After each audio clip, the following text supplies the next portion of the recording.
Assalamualaikum warahmatullahi wabarakatuh.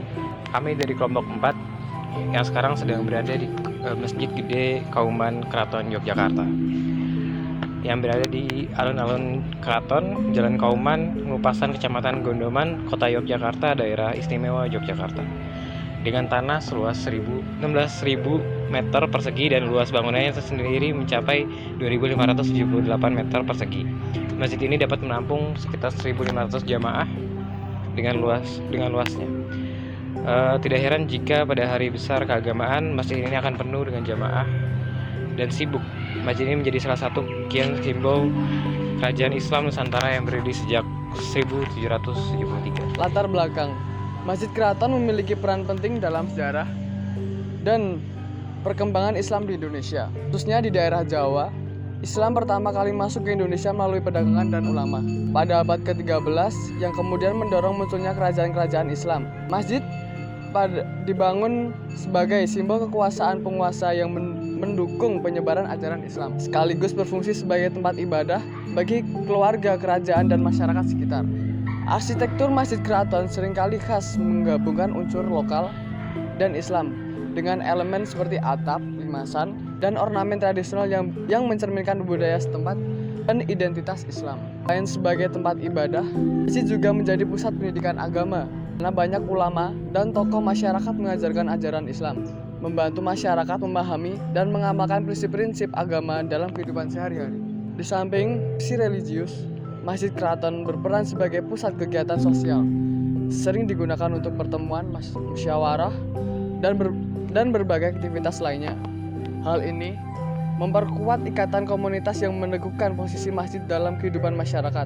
Dengan demikian, Masjid Keraton bukan hanya sekedar bangunan, melainkan simbol perjalanan Islam di Indonesia dan bagian penting dari identitas, budaya, serta religius masyarakat. Masjid adalah tempat ibadah utama umat Islam yang memiliki banyak fungsi penting. Selain sebagai tempat sholat, masjid juga berfungsi sebagai pusat pendidikan. Dulu, masjid seringkali menjadi tempat belajar agama dan ilmu pengetahuan lainnya. Saat ini, banyak masjid yang masih mengadakan pengajian dan kajian Quran. 2. Pusat sosial. Masjid adalah tempat berkumpulnya umat Islam untuk berinteraksi berbagai dan mempererat tali silaturahmi. Di masa lalu, masjid juga digunakan untuk musyawarah dan menyelesaikan masalah. 3. Simbol kebesaran Allah. Arsitektur masjid seperti mihrab, menara, dan kubah memiliki makna simbolis yang berkaitan dengan keimanan dan keagungan Allah. 4. Tempat kegiatan sosial lainnya. Masjid sering digunakan untuk kegiatan sosial seperti berzakat, memberikan bantuan, dan merayakan hari besar Islam.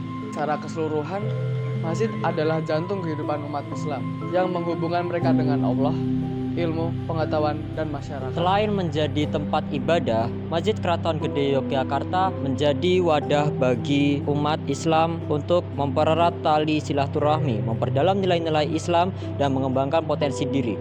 Masjid Gede juga merupakan simbol kekuasaan Sultan Yogyakarta yang menunjukkan hubungan erat antara Islam dan kerajaan. Keberadaannya menjadi bukti nyata bahwa Islam telah menjadi bagian integral dari budaya dan sejarah Yogyakarta dan telah memainkan peran penting dalam membentuk identitas masyarakat Yogyakarta.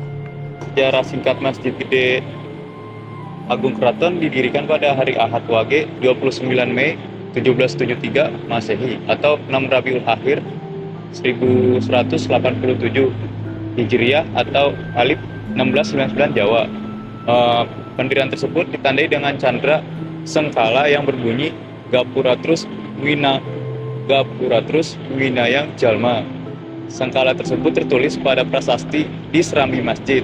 Masjid Gede didirikan atas prakarsa Sri Sultan Hamengkubuwono I dan Kiai Fakih Ibrahim Diponingrat selaku penghulu keraton.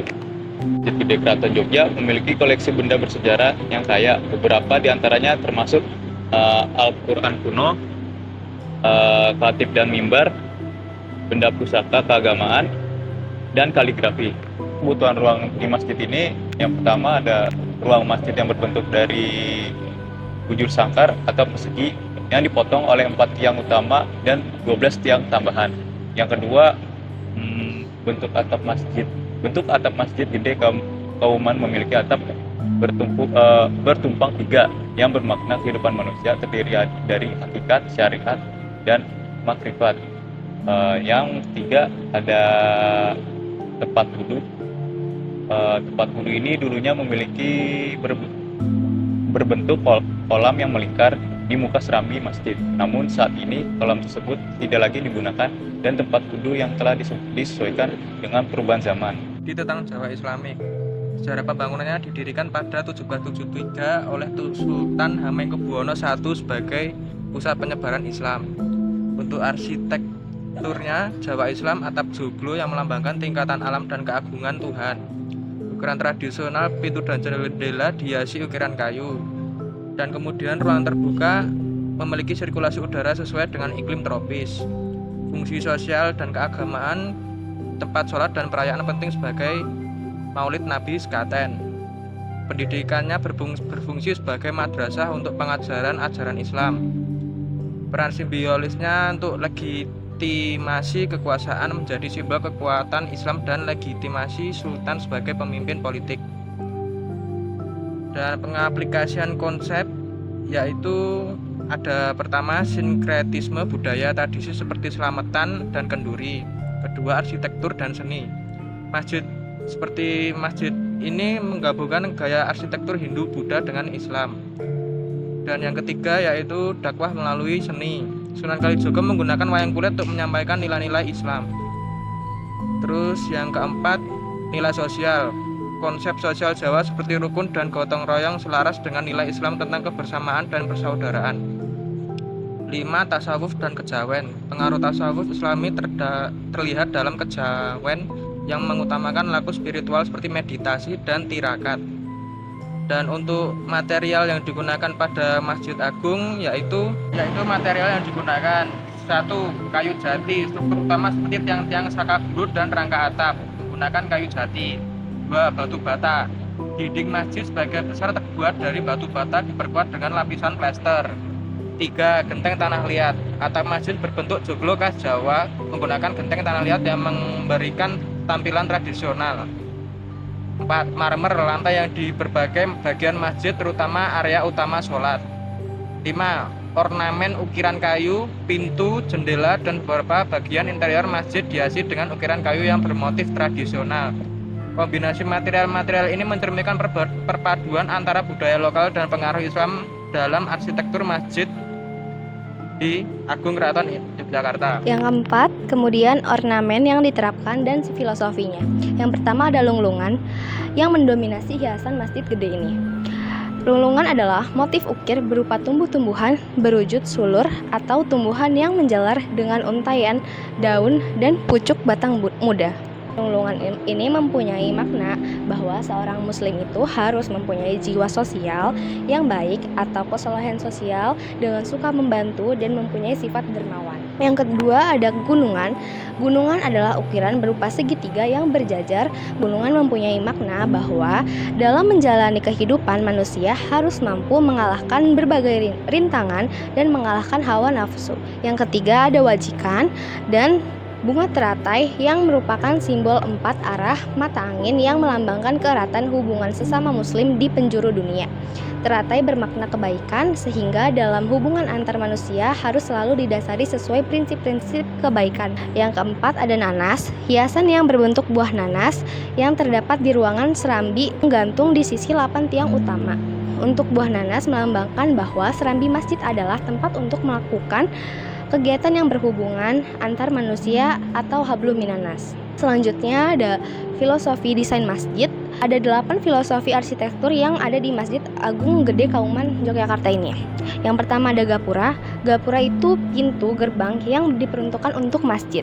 Namun pada saat ini pintu gerbang apapun umumnya disebut dengan gapura. Kenapa bisa disebut gapura? Karena berasal dari kata Arab gofur yang artinya ampunan dosa.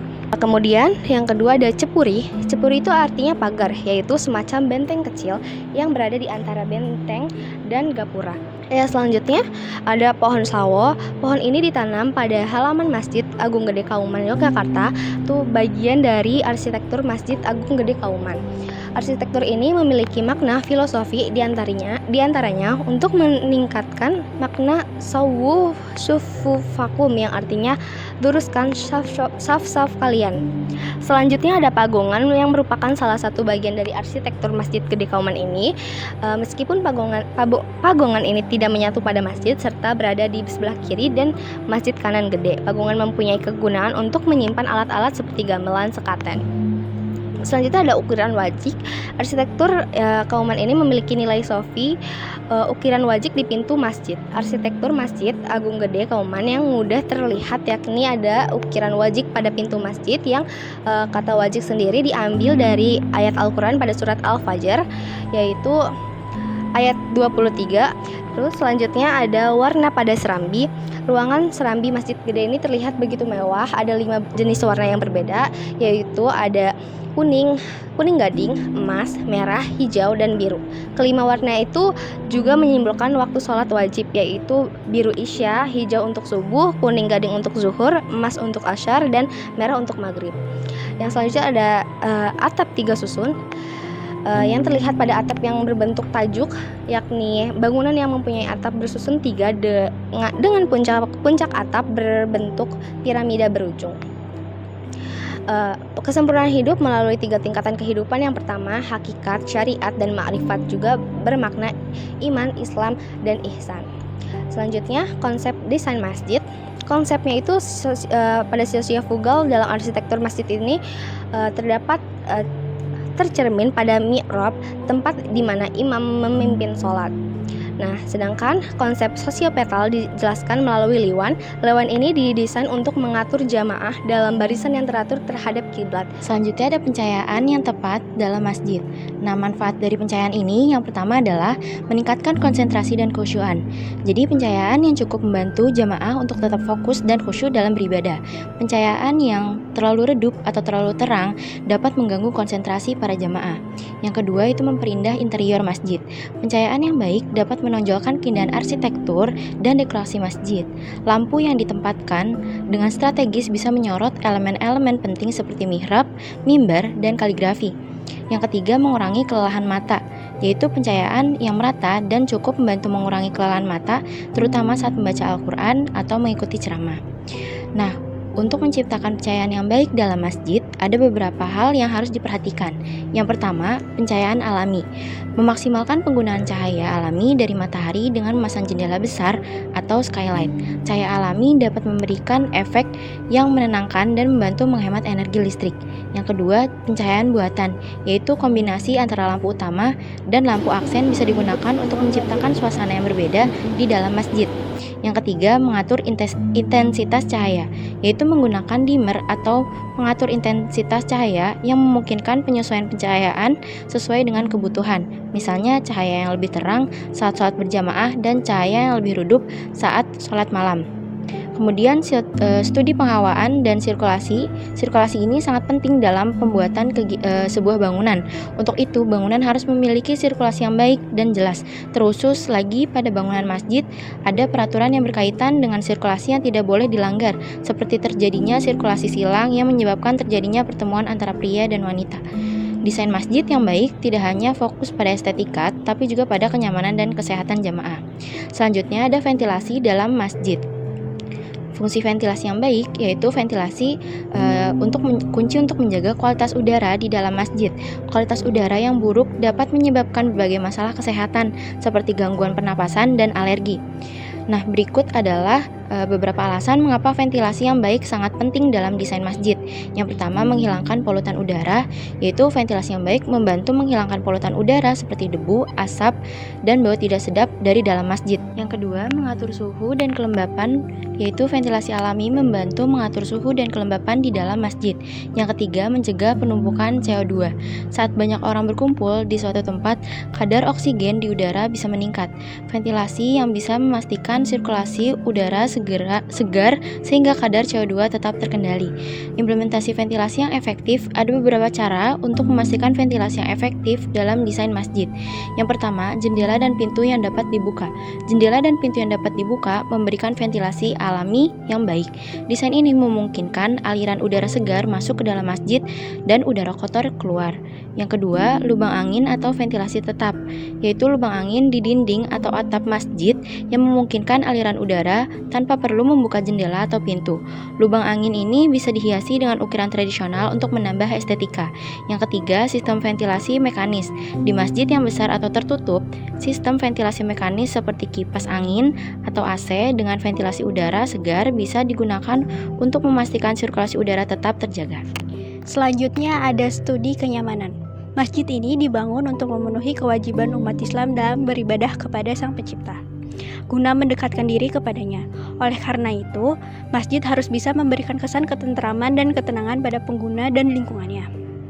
Agar pengguna bisa merasakan kenyamanan saat berada di masjid atau di sekitar masjid itu. Namun sekarang ini masih banyak masjid yang belum mengakomodir seluruh kebutuhan para jemaahnya, sehingga membuat efek ketidaknyamanan bagi para pengguna masjid. Oleh karena itu, kami melakukan penelitian ini bertujuan untuk mengidentifikasi bagaimana indikasi kenyamanan ruang pada masjid agar nanti bisa digunakan sebagai salah satu acuan dalam mendesain masjid yang benar. Kesimpulan dari semua setelah kita melihat-lihat tadi dan penjelasan dari teman-teman saya, Masjid Agung Keraton atau biasa disebut Masjid Gede Kauman merupakan masjid tertua di Indonesia dan menjadi saksi sejarah dari 3 peristiwa penting. Keadaan Masjid Gede Kauman sudah sangat baik, terlihat dari bangunan masjid yang masih terjaga keasliannya. Selain tetap menjaga keaslian bangunan, fisik Masjid Gede Kauman, pengelola masjid juga memiliki strategi pelestarian dengan cara mengadakan kegiatan di masjid agar masyarakat dan wisatawan tertarik berkunjung ke Masjid Gede Kauman. Dengan adanya kunjungan ke Masjid Gede Kauman diharapkan dapat terus menghidupkan Masjid Gede Kauman. Itulah penjelasan dari kami tentang Masjid Gede Kauman. Terima kasih dan semoga bermanfaat. Wassalamualaikum warahmatullahi wabarakatuh.